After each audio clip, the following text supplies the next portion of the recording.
With the Daytona gone, Triumph was left with no motorcycle that could prove their prowess on the racetrack. And then the Street Triple RS had to pick up that mantle. But in doing so, it lost some of that friendly character that made the Street Triple such a likable motorcycle amongst a lot of riders. In comparison, the Street Triple S came across to be a little too friendly, and in company of bikes like the 790 Duke, a little too docile as well. So with this midlife makeover that has been given to the Street Triple lineup, or with this BS6 transition that is happening, Triumph India has used this opportunity to address that concern, and they've launched the Street Triple R in place of the S. And that could be just the right move, not just for them, but also for us.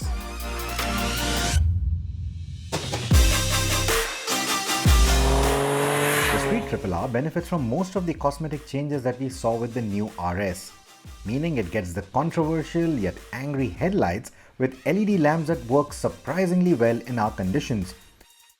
On top of it is a revised crown. At the rear is a redesigned tail section, and underneath is a reprofiled exhaust canister thanks to the new BS6 hardware. It loses out on a belly cowl like the one seen on the RS though. Unlike the RS, it also mounts its mirrors in a more conventional position and not on the bar ends.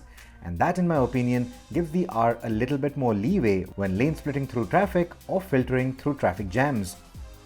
And if you still fancy those bar end mounted mirrors, Triumph will sell them to you as an accessory. The matte grey and red paint scheme seen here is very much like the outgoing RS, superbly finished in typical Triumph fashion and also complemented quite well by the high quality fit and finish of all the parts and peripherals. I think the Street Triple R also looks a tad bit sportier thanks to that red subframe, which looks like it came straight out of the track-bred Daytona 675R. The Street Triple R, however, is more road focused. To that effect, it has marginal differences to its rake and trail over the RS, which aim to make it slightly more agile and easier to maneuver than the RS in city use. Honestly, the difference is hard to notice. What you might notice though is the marginal 2 kg increment in the R's weight over the RS. But at 168 kilos, the Street Triple is generally light and very easy to maneuver. Triumph only sells the standard seat height version of the Street Triple in India, and its 825mm seat height should make you feel right in your comfort zone if you are 5'6" and up. I am 5'8". The handlebars are nice and wide for city use, and around winding roads, they offer enough room to move around and get a comfortable yet aggressive riding posture through the corners. The Daytona derived tank further helps to get a good grip on the bike through the corners. While on the road, its average size feels comfortable for day-long riding. The seats also contribute to that effect with their slightly firm cushioning and wide design. The console in the Street Triple R is very similar to the outgoing Street Triple S, meaning you get an LCD screen mated to an analog tachometer with all these telltale lights laid around it. I quite like how the rev limiter lights up in your peripheral vision and how easy it is to read the revs compared to the RS's TFT screen. The only nitpicking that I'll do here is with the clutch cable, which passes over the console and can make it a little hard to glance at some of the telltale lights while riding.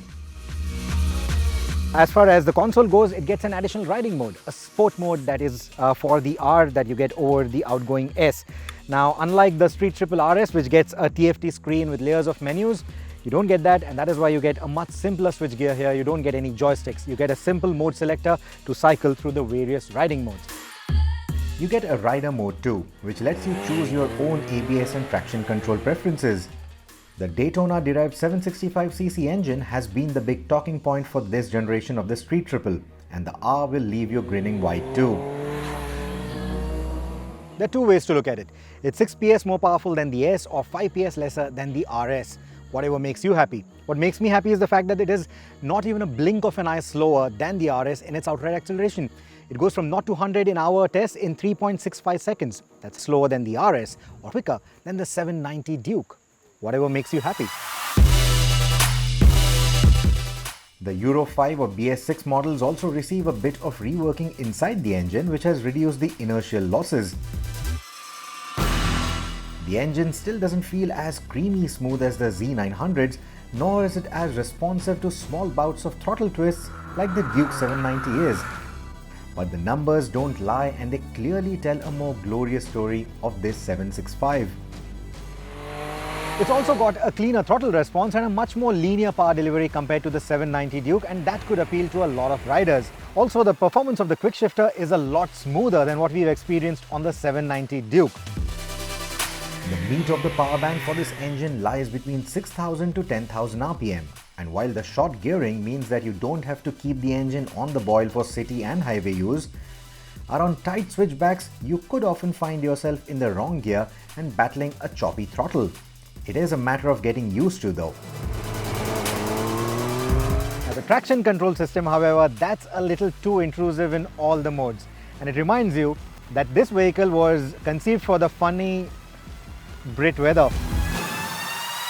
Speaking of which, the rain mode mellows the throttle response as expected, while the sport mode makes a big difference to the way the power is delivered.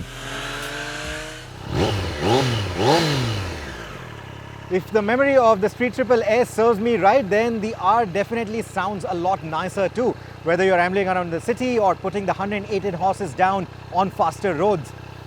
Well, even at idling RPM, it has a nice throaty note to it, perfect for traffic lights or attracting the ire of stray dogs, whatever makes you happy.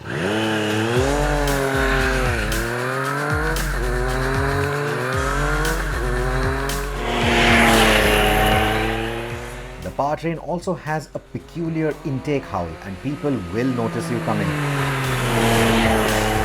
It is the kind of sound that might make you forget how sharp a handler the 790 Duke is or was, and that could make your heart melt in favor of the Street Triple. The exhaust note is loud enough for me to not think about the aero upgrade, though it promises marginal performance improvements that I don't really care about much. And that's because the Street Triple is pretty explosive out of the box, and its sharper handling characteristics compared to the S make it more than capable than I would ever push on the road.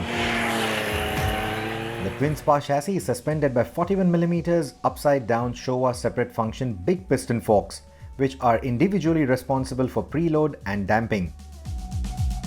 Of course, you can tune these forks to your liking, to your preference, but tuning them is going to require more tools than just a screwdriver, because reaching these adjusters with the handlebar in place is next to impossible. Unlike the separate function forks on the Kawasaki Versys 650 for example, which feature a pressure separation damper on one fork tube and a spring mechanism on the other, the SFF-BP has springs in both. Well, that jargon essentially translates to better adjustability, tighter body control, better weight distribution and a suppler ride comfort than Kawasaki's Adventure Tourer. Of course, typical to an Adventure Tourer, the Versys also has 40mm extra suspension travel. So compared to ADVs like that, you'll have to go even slower for potholes when you're on the Street Triple. In fact, you'll have to exercise the kind of caution that you would otherwise on a sports bike to protect those alloy wheels with their precious hand-painted pinstriping. These wheels are shod with the Pirelli Rosso 3 tyres that are almost on par with the Rosso Corsa when it comes to road grip, but have a slightly longer life and better performance in the wet and even on concrete surfaces. The R tackles expansion joints and road imperfections in a noticeably better manner than the stiffer RS and doesn't feel as firm in its ride. Riding the Street Triple with your thighs firmly gripping the tank makes for a far better body control and sharper direction changes. Let it loose and its lightweight often manages to make the motorcycle stray from its line, especially when powering out. Dropping the anchor for the harsher stuff on the road is phenomenally better on the R compared to the S. The rear brakes come from the RS, while the M4.32 4-piston radial monoblock calipers up front are one of the best that Brembo offers for road use.